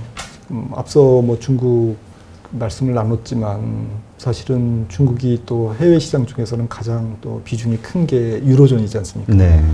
근데 유로존이 지금 주가에서 지금 독일을 제외한 나머지 국가의 주가에서 지금 알 수 있듯이 경기 회복이 굉장히 더딥니다. 네. 많은 유로존의 많은 국가들이 재정 투입 여력이 없고요. 그런데 100만 명당 코로나 확진자 수, 사망자 수는 전 세계에서 1, 2, 3등을 다투고 있는 그런 국가들이 또 많거든요. 네. 그리고 언택트 환경에서 여행, 관광 이런 쪽에 관련된 GDP 비중이 간접 부문까지 합치면 거의 40~50% 정도. 직접적인 관광, 운송, 여행과 관련된 이런 것만 직접적으로만도 한 30%. 네. 확대해서 보면 2차 어떤 영향까지 합치면 한 50% 정도가 GDP에 이런 국가들이 이태리, 뭐 프랑스, 뭐 그리스 이런 국가들이거든요. 네. 그러니까 이런 관광으로 먹고 사는 나라들이 내년에도 뭐 백신이 언제 개발될지는 모르겠습니다만은 완전히 전 세계 인구의 절반 정도가 백신을 맞고 이동이 자유로워지려면 앞으로도 한참 시간이 걸릴 텐데. 그렇죠. 내년 경기도 유로존 경기는 썩 밝은 편이 아니다라는 거죠. 그렇다고 재정을 투자할 여력도 없습니다. 이미 국가부채 비율이 장난이 아니거든요. 네. 그리고 유로존의 통화정책의 그늘 안에 있긴 하지만 유로존 ECB의 통화정책의 어떤 효과는 경기 부양 영향은 지금 거의 없다시피 한 걸로 지금 파악이 되고 있습니다. 사실은. 그런가요? 네. 더 낮출 금리도 없을 뿐만 아니라 현재 일부 정책 금리에서의 마이너스 금리가 경기 부양과 관련해서는 그렇게 그다지 효과가 없다라는 쪽으로 지금 돼 있고 특히나 이제 내년 초에 브렉시트 이슈가 또 있죠. 네, 그렇죠. 네, 그래서 사실은 또 유로화가 강세로 가도 문제고 또 약세로 가도 문제고 또 달러가 어떻게 될지 모르겠습니다만 가장 중요한 유로화가 달러 약세를 받아줄 준비, 그러니까 유로화가 강세로 움직일 수 있는 준비가 좀 안 돼 있죠. 네. 여러 측면에서. 그렇다고 보면 상당히 유로존의 고민은 내년도에도 계속될 것 같거든요. 네. 그런 관점에서 보면 지금 질문 주셨던 전 세계 경제에 서로 스피ル오버 효과가 있고 또 다른 나라 경제가 자국에 영향을 주는 스필백 효과가 있거든요. 네. 이게 계량적으로 굉장히 복잡합니다. 서로 주거니 받거니 통합되어 있기 때문에 세계 경제가. 네, 그렇죠. 네, 그래서 이런 부분들에서 조금 역시너지 효과, 한 국가가 안 좋았을 때 연쇄해서 파급돼서 안 좋아지는 효과가 아직 완전히 가신 건 아니다. 해결된 건 아니다. 이렇게 저는 봅니다. 그러니까 뭐 정말 유럽에서의 어떤 뭐 더블딥 현상에 대한 네. 걱정하시는 분도 있고요. 그러니까 우리가 계속 유럽이라든가 이런 뭐 중국도 그렇고 중국의 기업 부채 문제도 그렇고 유럽의 어떤 이 코로나 사태 이거에 대한 어떤 그 확진자 증가세가 이제 줄어드는 거 네. 이런 것들에 대해서도 계속 신경을 써야겠네요. 그렇습니다. 확실하게 우리한테 영향을 끼칠 수 있으니까. 네, 돌고 돌아서 영향이 오는 거죠. 그렇죠. 우리가 암만 좋은 물건 만들고 수출하려고 해도 저쪽에서 받을 준비가 안 돼 있으면 네. 우리는 안 되는 거니까. 네, 알겠습니다. 하여튼 객관적인 어떤 여러 가지 경제 상황을 돌아보면 참 이렇게 낙관할 수만은 없는 그런 요소들이 많이 있네요. 네. 네, 그럼 이번에 환율 질문 좀 드릴게요. 요즘 환율이 워낙 이 달러 약세가 되면서 이 우리 특히 원화도 이게 되게 강세로 가는 게 상당히 가파르게 된 것 같아요. 그래서 뭐 기업들에게도 좀 문제가 있을 것 같은데 수출 기업들 지금 이 달러 약세가 이렇게 강하게 특히 원화에 이렇게 적용되는 이유를 어떻게 보시나요? 네, 글로벌 달러는 뭐 달러 인덱스가 뭐 DXY 인덱스를 가장 표준으로 보는데요. 뭐 거꾸로 하면 유로화라고 보시면 되는데 네. 그게 이제 뭐 100 살짝 위에서 지금 92까지 내려왔다가 지금 살짝 이제 반등을 하는 둥 마는 둥 뭐 이렇게 해서 이제 어디로 갈까? 네. 어쨌든 최근 1년간은 이제 약세였는데 달러의 근본적인 약세 요인을 좀 찾아보니까 일단 미국이 돈을 많이 풀었더라고요. 네. 그리고 미국 경제 성장률이 어쨌든 다른 나라, 특히 유로존보다는 나쁘지 않았다. 이 두 가지 요인이 일단 달러의 약세를 좀 만들었고요. 또 한 가지는 주식시장 관점에서 주식은 전통적으로 위험자산이죠. 대표 네. 위험자산이기 때문에 이 위험자산이 워낙 강했기 때문에 지금 지난 뭐 6개월, 8개월 동안 강했기 때문에 반대쪽에 있는 안전통화인 달러가 좀 약세로 움직인 것 같습니다. 네. 앞으로가 문제인데 제 생각에는 미국 경제가 어떻게 될지는 모르겠습니다만은 미국 경제의 우위가 어쨌든 주가의 강세로만 계속 이렇게 일어난다면 달러는 조금 더 약세로 갈 가능성이 있어 보이는데요. 네. 만약에 이제 주가가 꺾이거나 내지는 미국 경제가 좋긴 해도 올해 좋았던 것보다는 상대적으로 내년에는 다른 나라 경제도 많이 올라온다. 네. 이러면 이제 달러 약세는 조금 주춤할 가능성이 있거든요. 그리고 한 가지 빼놓고 있는 부분이 지금 그 사람들이 간과하고 있는 부분이 금리 차입니다. 미국과 유로존의 금리 차인데 이런 금리 차가 지금 거의 좁혀졌거든요. 그래서 더 좁혀질 수 있을까? 혹은 역전될 수 있을까? 미국이 마이너스 금리로 들어가지 않는 한 이런 금리 차의 축소에 따른 어떤 달러 약세 요인은 조금 이제는 다 지나갔다. 이렇게 볼 수가 있는 거고요. 네. 그런 관점에서 달러가 급격하게 여기서 약세로 가서 원달러가 그 바람에 더 강세 행진을 뭐 1,100원을 뚫고 1,000원을 향해서 갈 거냐라고 봤을 때는 저는 그럴 가능성은 매우 낮다라고 생각을 합니다. 네. 제가 불과 얼마 전에 그 아는 지인도 보니까 1,160원. 지금 이거 바닥이니까 사야 된다. 해가지고 네. 막 사는 걸 본 적이 있는데 지금은 확 네. 예상을 뚫고 내려간 거죠. 네, 네. 근데 이게 아무래도 우리 위안화와 동조화되기 때문에 위안화가 강세가 되기 때문에 네. 이런 현상이 벌어진 거라는 의견도 있던데요. 맞습니다. 네, 지금 뭐 정확하게 위안화가 어느 정도 임팩트를 주는지는 사람마다 조금 다르긴 한데 아무튼 팩트는 위안화의 강세와 원화의 강세가 같이 진행됐거든요. 네. 근데 위안화의 강세는 한국 원화의 강세 요인하고도 좀 비슷합니다. 그동안 위안화가 강세로 온 게 지금 신흥국 환율 자체는 그렇게 강세가 아니거든요. 네. 중국을 제외한 대부분의 신흥국의 환율, 그러니까 신흥국 환율 지수를 만드는데 JP 모간, 뭐 이머징 환율 인덱스라든지 네. MS 모건 스탠리 인덱스라든지 뭐 이런 인덱스에 가장 많이 편입된 나라들이 뭐 중국도 해당됩니다만은 뭐 브라질이라든지 터키라든지 뭐 동유럽 이런 국가들이 비중이 크거든요. 네. 멕시코도 그렇고요. 그런데 이런 나라들의 환율이 약합니다. 최근에 조금 강세이긴 한데 올해 강세이긴 하지만 멕시코 환율만 보더라도 지난 수년간 한 10년간 이렇게 쭉 추세를 보면 여전히 올해 강세임에도 불구하고 2배 정도 평가 절하가 돼 있어요. 네. 가치가 떨어져 있는 겁니다. 그러니까 굉장히 엄청난 평가 절하 후에 올해 어쨌든 강세를 보이고 있는데 그거는 조금 아직까지는 추세를 잘 모르겠다. 퀘스천이 있다. 이렇게 조금 이해를 하실 필요가 있는 것 같고요. 네. 결론적으로 말씀드리면 이머징에서 정치 지도력, 코로나19의 극복, 그다음에 경제 안정성, 그리고 외환 보유고 이런 펀더멘탈 이런 부분들에서 모두 어느 정도 평균 이상의 합격점을 받은 국가가 중국이다 라고 보셔야 될 것 같아요. 그리고 당연히 한국도 그렇죠. 그렇죠. 한국도. 한국, 대만 이런 국가들이 산업 구조가 매우 소프트화되어 있고 반도체를 수출할 수 있는 국가고 코로나19 극복을 굉장히 잘하는 국가에 속하는 신흥국이기 때문에 거의 족보로 따지면 위안화, 대만, 한국은 신흥국이 아니죠. 지금 선진국 환율에 들어가도 아무런 손색이 없는 네. 그런 모양을 보이고 있는 거고요. 지금 이 차트를 한번 보시면은 신흥국으로의 자본 유입 규모인데 2017년부터 네. 현재까지의 분기별 상황인데 2020년 이제 상반기 1분기, 2분기가 이제 제일 끄트머리에 나와 있는데요.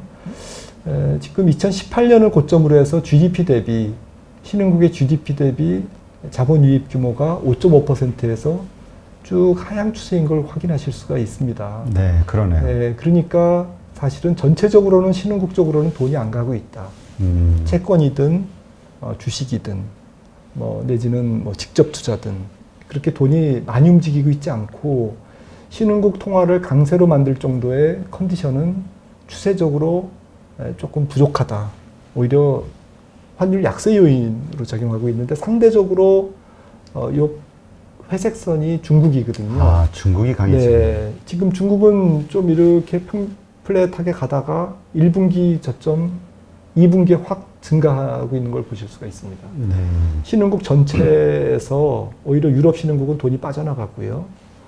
중국 그리고 뭐 원유 파는 국가, 뭐 워낙 뭐 국부가 있으니까요. 네. 그 다음에 중국의 아시아 신흥국, 뭐 한국이나 대만 이런 몇몇 국가에 해당되겠죠. 네. 그래서 상대적으로 혜택을 받고 있다. 그 어떤 펀드 플로우나 이런 자본의 어떤 이동 측면에서 이게 위안화의 최근의 강세 요인으로 설명이 되는 것 같습니다. 네. 원화도 마찬가지고요. 근데 원화는 그렇게 저희가 그 느낌인가요? 그 외국인의 자금이 그렇게 들어오는 것 같지가 않다는 그런 생각이 들거든요. 투자자들이. 네, 맞습니다. 지금 특히 한국으로 지금 그 포트폴리오 투자 자금이 그렇게 급증하고 있는 건 아니지 않습니까? 네. 네, 외국인들이 중립 정도에서 약간 플러스 마이너스 왔다 갔다 하고 있는 정도지 어떤 추세성을 가지고 한국을 오버웨이트 해야 되겠다든지 네.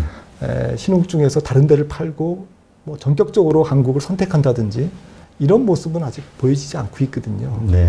이것은 전 세계 경제가 여전히 저수요 국면이기 때문에 세계 경제의 소위 노출도가 높은 수출 국가의 한계성 이런 부분들이 있는 거고요. 앞서 말씀드린 긍정적인 요인도 있지만 네. 또 근본적인 한계가 한국이 그런 부분이 있는 거고요. 그리고 한국의 어떤 뭐 조금 더 상상력을 발휘해 보자면 한국 시장을 조금 더 리레이팅 시킬 거냐. 그러니까 PER을 뭐 지금 12배인데 코스피가. 네, 그렇죠. 이걸 한 20배까지 외국인의 힘으로 끌고 올라갈 생각이 뭐 외국인이 한두 분이 아니시지만 전체적인 컨센서스가 야, 한국은 지금 물이 엄청 좋아. 여기 가면 일단은 뭐 이익이 증가하는 속도보다는 훨씬 더 주가 상승 속도가 빠를 거야. 네. 라는 컨센서스가 아직은 형성이 돼 있지 않을 것이다. 다만 뭐 특정 기업 괜찮아. 뭐 이런 정도겠죠. 하긴 어느 분이 그런 얘기 하시더라고요. 개인들이 올려놓은 주식을 외국인이 와서 사가겠냐고. 근데 그 중국으로 이렇게 자금이 많이 들어가는 거는 중국도 마찬가지로 수출 국가잖아요. 네. 하지만 또 거기는 내수가 크기 때문에 네. 그런 걸 보고 들어가는 건가요? 그러니까 전체적인 추세가 그렇게 급증하고 있는 건 아니고, 네. 앞서 말씀드렸듯이 상대적으로 신흥국 안에서 자원을 뭐 100을 배분해야 되는데, 배분할 데가 없는 거죠. 근데 최근에 유동성은 많이 늘었지 않습니까? 네. 그리고 전체적으로 신흥국의 전 세계 시가총액이 커졌기 때문에 신흥국의 비중도 비슷하게 늘려야 되거든요. 네. 늘리려면 마땅한 데가 없다라는 거죠. 그런 관점에서 오히려 더 늘어야 되는데 조금 뭐 그냥 약간 보수적으로 늘고 있다. 저는 뭐 그렇게 해석하고 있습니다. 네. 그러니까 저게 전체 시장 내에서 확 커지는 게 아니라 네. 신흥국 자체 내에서의 그 비율이 높아지는 거군요. 네, 네. 그러니까 지금 중국의 저 비율이 높아지고 있다는 것은 그 전체 그 어떤 규모가 커지는 게 아니라 신흥국 내에서의 비율이 좀 높아지는. 네. 그러나 이제 전체적으로 신흥국 내에 들어오는 외국인 자금을 봤을 때는 계속 하향 추세로 가고 있다. 네. 그렇게 봐야겠군요. 맞습니다.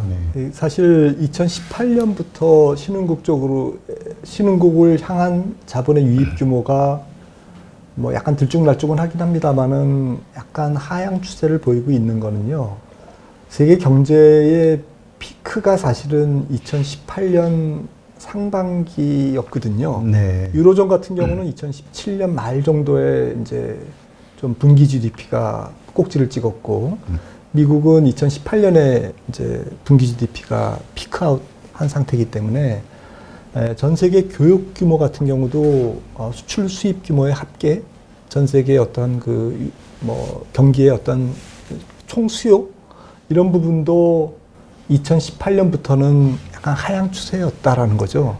네. 그러다 보니까 수출로 먹고 사는 또 원자재를 수출하는 이런 경기에 노출도가 높은 신흥국 전체에 대해서 외국인들이 글로벌 자금들이 그렇게 적극적인 자산 배분을 하진 않았다라고 이제 좀 이해할 필요가 있을 것 같습니다. 네, 그렇군요. 그러면 이제 걱정이 되는 게 우리 한국 주식 시장 같은 경우는 보통 외국인이 와야 상승한다 이런 얘기가 있잖아요. 그래서 맞습니다. 외국인의 투자 네. 그 상황을 보면서 들어가야 된다 시장을 뭐 이런 얘기도 있었는데 지금 외국인은 들어오지 않으면서 그동안 장을 받쳐왔던 개인들은 또 빠져나가는 그런 상황이 펼쳐지고 있다고 하는데 그렇다면 앞으로 한국 주식 시장은 어떻게 되는 건가요? 가장 중요한 게 뭐 앞편에서 말씀드렸듯이 지금까지의 뭐 글로벌 주도주의 향배에 달려 있을 것 같고요. 저는 개인적으로 그게 가장 첫 번째 변수다. 미국의 그 팬기업들. 네.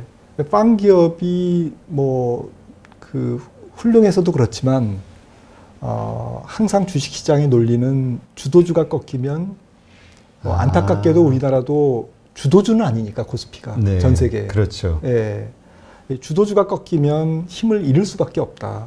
근데 주도주가 많이 꺾일 때 우리나라 시장은 좀 적게 빠질 수는 있지만 주도주가 빠지는데 코스피는 올라가거나 코스닥은 뭐 계속 하늘 높은 줄 모르고 올라갈 수는 없다라는 거고요. 네. 그런 관점에서 보면 좀 논리를 단순화해서 투자 전략을 빵류의 주식들이 앞으로 더 빠지냐 안 빠지냐 이게 첫 번째라고 생각을 합니다. 두 번째는 경기와 기업 실적이 반드시 일치하는 건 아니지만 네. 특히 IT, 소프트웨어나 하드웨어 기업들이 경기보다는 우수한 기업들이기 때문에 경기의 흐름보다는 훨씬 더 돈을 많이 벌어온 기업들이긴 합니다만 경기로부터 자유롭지는 않는다, 완전히 자유롭지 않다라는 관점에서 보면 앞으로 경기 회복의 속도, 경기가 정상화되는 과정이 있는데 이 과정이 너무 지지부진하고 기대에 못 미치면 아마도 기업 실적도 우리가 예상하는 것에 좀 못 미칠 가능성이 높은 거죠. 네. 그렇게 되면 경기와 기업 실적의 어떤 실과 바늘의 관계에서 볼 때 앞서 말씀드렸듯이 지금 멀티플을 점프업 시켜놨기 때문에 네. 미래이익이 시속 100km로 달릴 거라고 생각을 했는데 속도가 50km로 줄어? 이러면 실망 매물이 나온다라는 거죠. 그래서 경기의 회복 속도, 어닝의 개선 속도 기대치에 대한 충족. 근데 기대치가 너무 높아져 있기 때문에 조금만 낮아도 그건 악재로 작용할 가능성이 높다라는 거고요. 그러겠네요. 이제 그게 두 번째 가장 중요한 이유가 될 것 같습니다. 세 번째는 결국 유동성 환경이 되겠죠.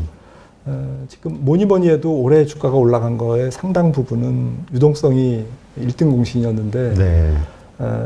유동성이 이제 얼만큼 주식시장에 실효적으로 영향을 계속 줄 거냐 이런 부분인데 저는 이 부분에서도 그 금리가 움직일 때 주가가 어떤 변동을 보였을까를 한번 조사를 해봤더니 미국 주가나 글로벌 주가의 주가 상승률 있지 않습니까? 네. 상승률하고 금리, 뭐 실질 금리로 봐도 좋고 연준의 정책 금리로 봐도 좋고 시장 금리로 봐도 명목 금리로 봐도 되는데 이 금리가 0%로 내려가거나 아니면 어쨌든 빨리 내려갈 때는 주가가 올라가요. 근데 거의 역사적으로 제로금리에 거의 도달하면 더 이상 제로금리가 주가 상승을 끌고 가지는 못하더라는 거예요. 아, 네. 그러니까 제로까지 갈 때는 끌고 가는데 네. 제로가 되면 이제 낮출 금리는 없네. 이렇게 될 수도 있고요. 또 이론적으로 보면 통화 유통 속도가 많이 떨어져 있기 때문에 경기가 앞으로 회복이 돼도 실제로 주식시장에서 체감하거나 실물 경기에서 누리는 실질 유동성은 그렇게 크게 증가를 안 하거든요.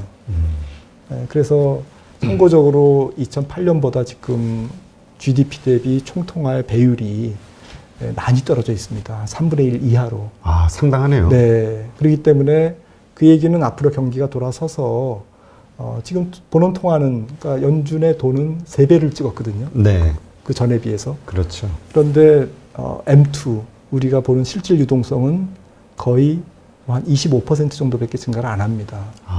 그런데 경기가 만약에 돌아서면 조금 더 증가를 하겠지만 그마저도 제가 계산한 바로는 내년 하반기부터는 그렇게 크게 증가하지 않는 걸로 나오거든요. 네. 그래서 유동성 효과도 앞서 제로금리도 말씀드렸지만 조금 수명을 다해가고 있다.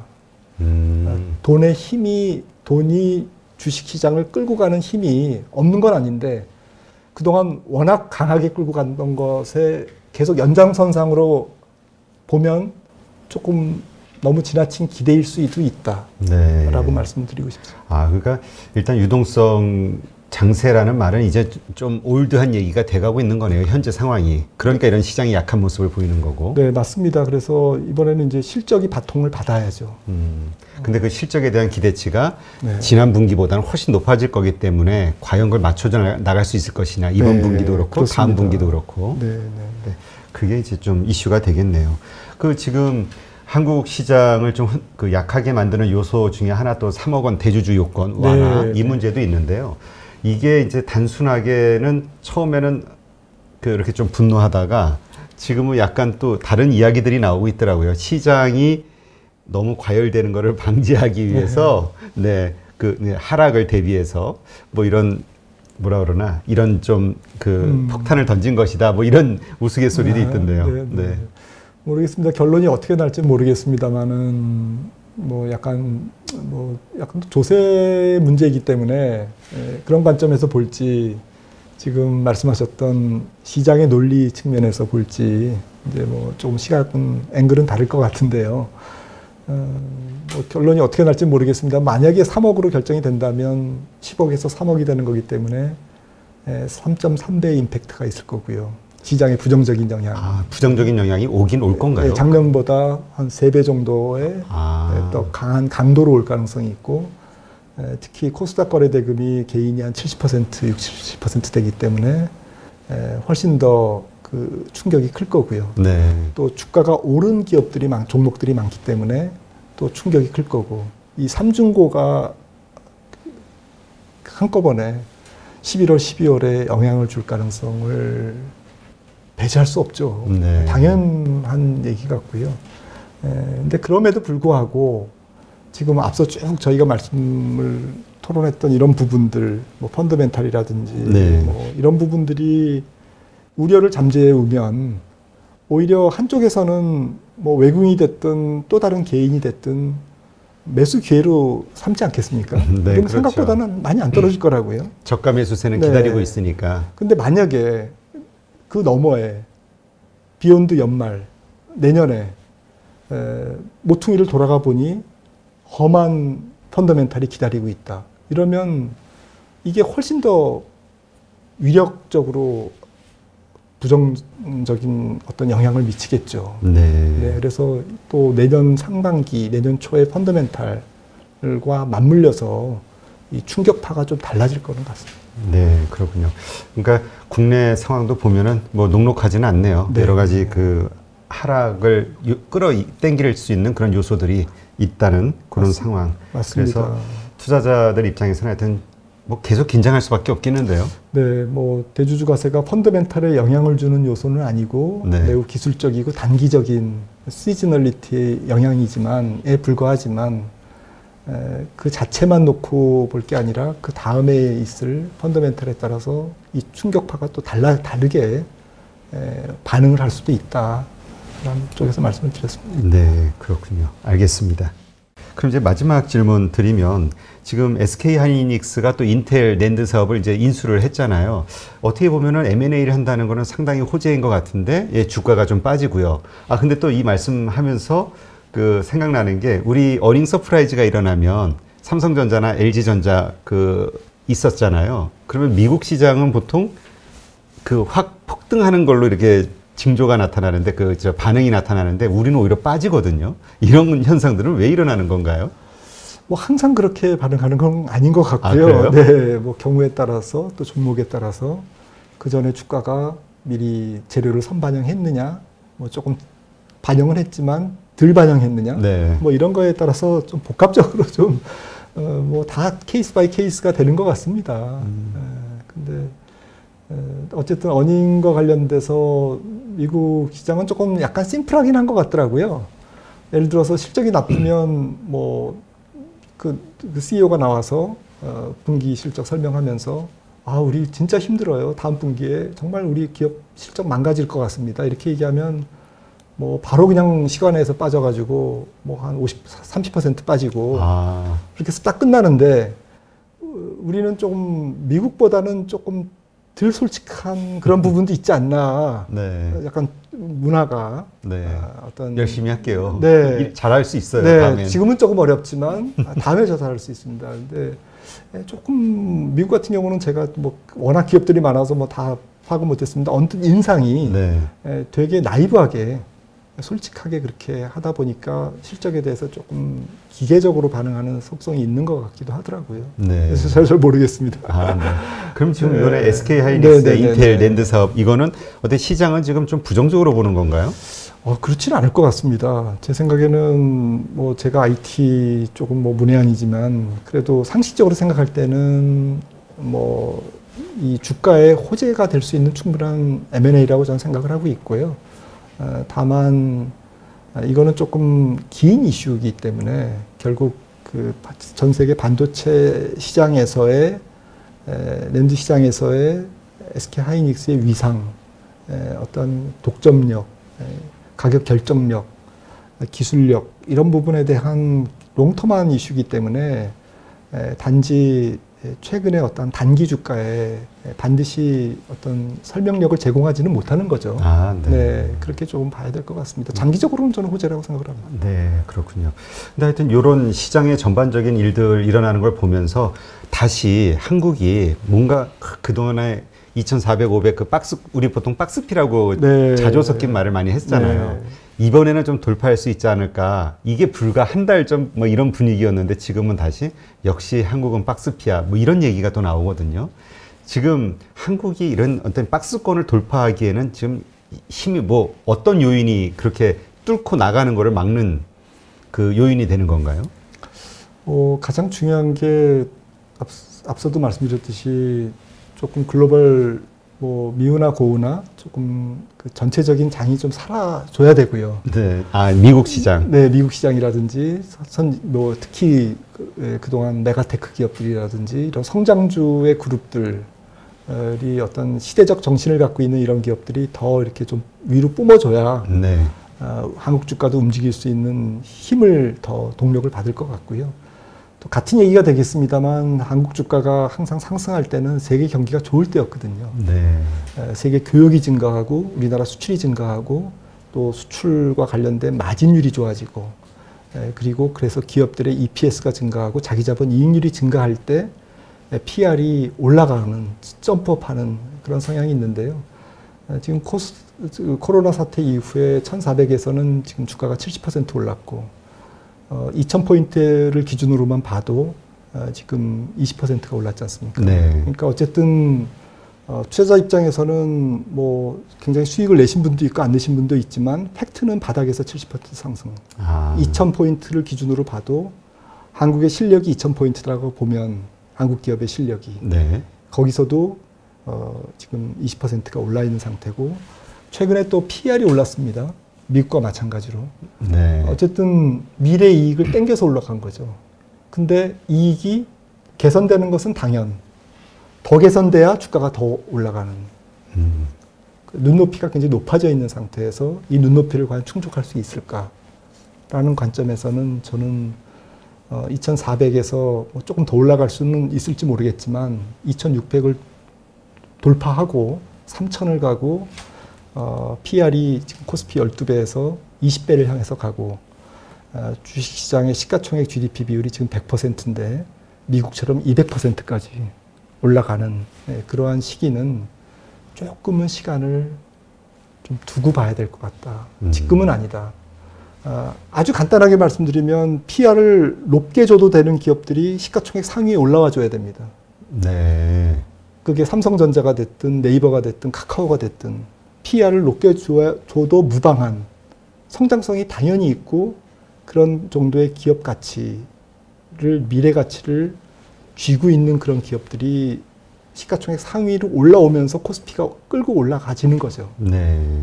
근데 과연 어느 기업들이 지금 그 역할을 할까?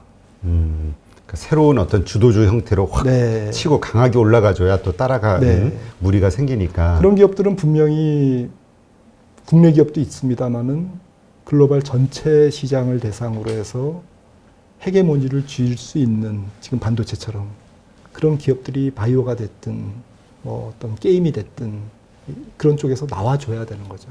네. 그런 말랑말랑한 기업들, 고부가 기업들, PR을 높게 줄 수 있는 PSR을 6배, 7배까지 줘도 무방한 그런 기업들이 사고 싶은 종목들이 많이 나와줘야 되는데 주식시장이 어쨌든 기업의 거울인데 기업 쪽에서는 아직 준비가 안 돼 있는데 시장 참여자들은 너무 지금 기대가 좀 조금 앞서가고 기대가 나쁜 건 아닌데요. 네네. 조금 속도 조절은 필요하다라는 생각. 우리가 너무 좀 네. 크게 가지고 있다 기대감을. 네네. 네. 이 문제는 그러한 것을 확 치고 올릴 만한 유동성이잖아요. 새로운 유동성, 네, 네. 이제까지의 유동성이 네. 아닌 그런 유동성이 우리가 기대할 거는 외국인밖에 없는 건가요? 아닙니다. 국내가 지금 뭐 저는 동학개미라는 표현을 별로 안 좋아합니다만은 아무튼 글로벌 자본 흐름의 어떤 대변혁, 네. 어떤 패러다임의 변화가 저는 시작됐다고 생각을 하거든요. 지금 가계자산 중에서 특히 금융자산, 네. 금융자산과 금융부채를 빼면 엄청난 규모인데요. 여기서 한 10%만 움직여도 충분한 유동성으로 작용을 할 수가 있거든요.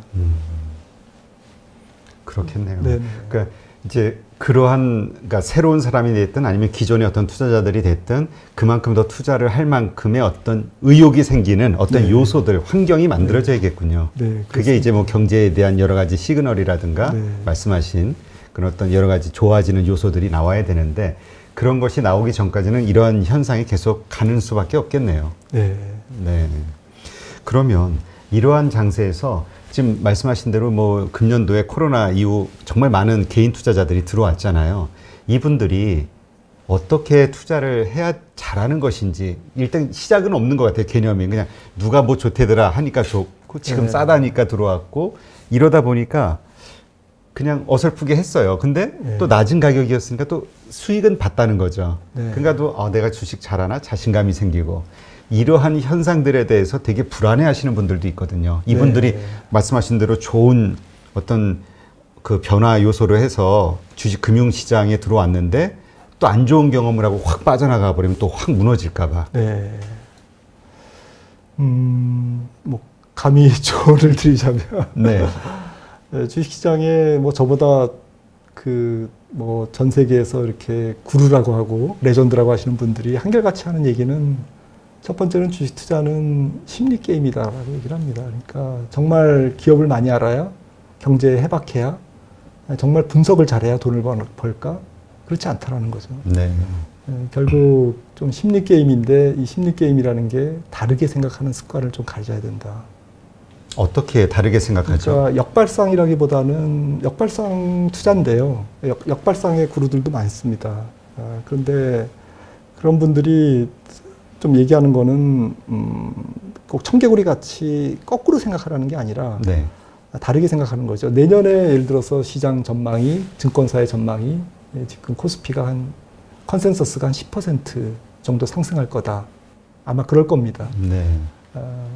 그 정도면 실제로 가보면 10%가 될 확률보다는 올라갔을 때 20%나 30% 오르거나 오히려 마이너스 15%, 20% 될 확률이 훨씬 높다라는 거죠. 아, 이제까지 경험적으로 보면. 네. 그러니까 대중들 혹은 전문가들 집단에서 평균적으로 생각하는 어떤 생각에 쫓아가서는 목표 주가 이런 거. 네, 목표 주가라든지 뭐 주도주라든지 어떤 뭐 선호 섹터라든지 이런 쪽에서 참고는 하지만 다르게 생각할 필요는 있다라는 거죠. 꼭 반대로 생각하는 게 오른다고 생각하면 나는 빠진다고 생각한다. 뭐 이렇게 생각하기보다는 더 오르거나 아니면 아예 방향성이 바뀔 수도 있다. 네. 어쨌든 우리나라 속담에도 소문난 잔치에 먹을 게 없다라는 얘기가 있는데 주식시장에서 너무 사람이 붐비는 곳에서는 초과 수익이 날 가능성이 매우 낮다라는 거거든요. 아, 모두가 괜찮다 하고 네. 몰리는 곳은. 네. 근데 주식시장은 또 모욕의 달인이기 때문에 그럴 때 한 번 또 수익을 내주기도 합니다. 내가 거꾸로 갈 줄 알았지 더 갈게. 그래서 손님을 더 많이 받아가지고 한꺼번에 조금 패망의 길로 나락으로 빠뜨리는 그런 경우도 많거든요. 네. 그래서 진정한 어떤 강세장의 조정은 전문가들이 회사에서 쫓겨나서 개인으로 다시 주식시장의 조정을 외치던 베어마켓론자가 약세론자가 자기 계정으로 주식을 살 때 그때가 상투다라는 얘기가 있습니다. 아, 그래요? 네, 그런 정도로 시장은 잔인하게 아, 네. 반대로 움직이는 속성이 있다는 거죠. 네, 그래서 어쨌든 뭐 한마디로 말씀드릴 수는 없지만 생각하는 힘을 기르셔야 되거든요. 그런 말씀을 많이들 하시는데 그 힘을 어떻게 기를 수가 있죠? 그러니까 이런 방송을 통해서 그거를 뭐 1 더하기 1이 2다 이렇게 받아들이시는 게 아니라 이런 거를 이런 시각에서 이 사람은 보는구나. 네. 저 사람은 저 전문가는 또 다른 시각으로 보네. 그걸 헷갈리게 받아들이지 마시고 다양한 어떤 요리 재료로 생각하시면서 이렇게 조금 메모도 하시고 나중에 검증도 해보시고 네. 그렇게 해서 하시는 게 좋을 것 같고요. 또 한 가지 측면은 역시 심리적인 건데 단기적으로 돈을 너무 빨리 벌려고 하다 보면 그게 실패의 지름길인 것 같아요. 네. 세상에서 가장 확실하게 돈을 잃는 방법은 누군가가 저한테 찾아와가지고 이거는 정말 확실해. 그거는 확실하게 돈을 잃을 확률이 매우 높은 케이스거든요. 네, 그렇겠네요. 네, 그러니까 단기적으로 빨리 돈을 벌어야 되는 조급함. 여기서부터 얼만큼 자기 자신을 지키느냐, 네. 마음을 다스리느냐. 이 부분이 투자의 세계에서는 매우 중요한 것 같습니다. 네. 제가 말씀 들어보면서 공감이 되는 게 이렇게 많은 분들 말씀을 들어보면은 한 번에 콱 오를 수 있는 종목이나 이런 것들을 찾지. 우리 보통 뭐 1년에 뭐 5% 수익률 안정적으로만 와도 복리 효과 없고 네. 뭐 괜찮다 이런 얘기하면 그거 얻으려고 이거 해? 뭐 이런 반응 보이시는 분들도 네. 의외로 많이 있거든요. 맞습니다. 주식은 작은 수익을 얻기 위해서 투자하는 건 아니거든요. 그 말씀은 맞습니다. 네. 높은 수익을 위해서 하는 게 맞고 그러면 위험을 감당해야 되는 것도 맞고요. 네. 그런데 쭉 말씀드린 거는 그럼에도 불구하고 너무 단기에 뭔가를 승부를 내려고 하다 보면 생각이 꼬이는 거죠. 네. 속된 말로 좀 말리는 겁니다. 그 조급함에. 그래서 나중에 시간이 지났을 때 내가 왜 그때 그렇게 차분하게 생각을 못했지? 후회하는 일이 꼭 온다니까요. 네. 거기서부터 좀 자기 자신의 평정심을 항상 찾는 게 중요해 보입니다. 그 말씀 들으니까 그 패턴이 보이네요. 그 한번 말려서 손해를 보면 그걸 또 빨리 더 회복하려고 그 다음에 더 위험한 거를 하고 계속 말리죠. 예, 그러다가 이제 빈털터리가 되면 네. 그때서 이제 후회하는 시간을 네. 갖게 된다고 네. 그런 얘기하시는 분이 있더라고요. 실제로 그 막 그게 해가지고 옵션까지 가신 분이 이런 말씀을 하시더라고요. 맞습니다. 네, 하여튼 조급해하지 말고 한국 사람들의 어떤 강한 경쟁력 중에 하나가 이 빨리빨리 문화라는 이야기도 있는데 하여튼 이 투자와 관련해서는 빠르게 하려고 하다 보면 그게 투기가 될 수 있겠죠. 네. 그리고 위험한 어떤 상황에 노출이 될 수 있고 그렇기 때문에 지금 말씀하신 대로 좀 우리가 그 차분하게 생각하면서 근데 일단 결정하기 전에 뭔가 알아야 되니까 네. 이렇게 뭐 박사님 말씀이라든가 이런 뭐 책이라든가 이런 정보들 통해서 자신만의 어떤 주관을 하나 세우시는 것도 괜찮을 것 같아요. 아, 중요합니다. 예. 네. 아니 어떤 분들은 이게 좋다고요? 아 이렇게 장이 빠질 것 같다고요? 그럼 바로 인버스 투자하겠다고 나서시는 네. 분도 있거든요. 그럴 때마다 어휴 심장 떨려가지고 한 가지 말씀드리면 네. 뭐 시간 됩니까? 네 괜찮습니다. 네. 지난 한 50년간 네. 정말 뭐 70년대 에너지주를 사고 80년대 니프티 피프티를 사고 90년대 일본 시장을 사고 그 다음에 2000년대 들어와가지고서는 중국 시장 사고 또 닷컴 버블 다 먹고 또 닷컴 버블 터지기 직전에 빠져나와가지고 다시 미국 대형주 사고 그래서 2007년, 2008년까지 계속 미국 시장에서 놀다가 그리고 좀 완전히 한 2, 3년 쉬었다가 2009년 3월부터 주식을 계속 사가지고 그렇게 했으면 아마 1억이 아마 100억 이상 됐을 겁니다. 네. 뭐 더 됐겠죠. 그렇죠. 지난 50년간 있었던 스토리를 말씀드리는 건데 그런 사람은 이제까지 세상에 한 명도 없는 걸로 나와 있거든요. 네. 그리고 그렇게 운용을 하는 회사도 이제까지 없었다라는 거죠. 지난 5년만 놓고 봐도 정말 뭐 2016년에 뭐 제약바이오를 사고 2015년에 뭐 중국 관련 화장품을 사고 17년에 제약주를 사고 2018년 1월인가요? 2,600의 주식을 다 그 전에 다 팔고 네.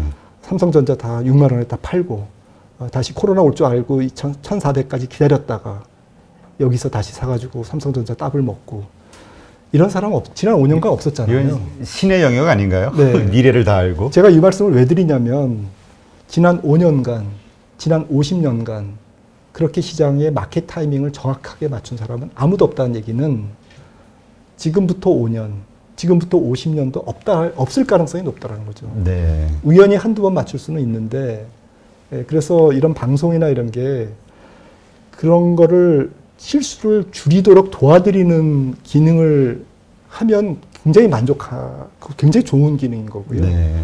누구도 여기 이런 방송에 나와서 이게 시장은 이렇게 갈 것 같습니다. 라고 얘기하는 것은 너무 좀 무의미한 얘기다라는 거죠. 그런 그렇죠. 관점에서 보면 좀 투자자분들이 향후 5년간의 시장을 완벽하게 맞추려고 하기보다는 실수를 어떻게 하면 줄일까.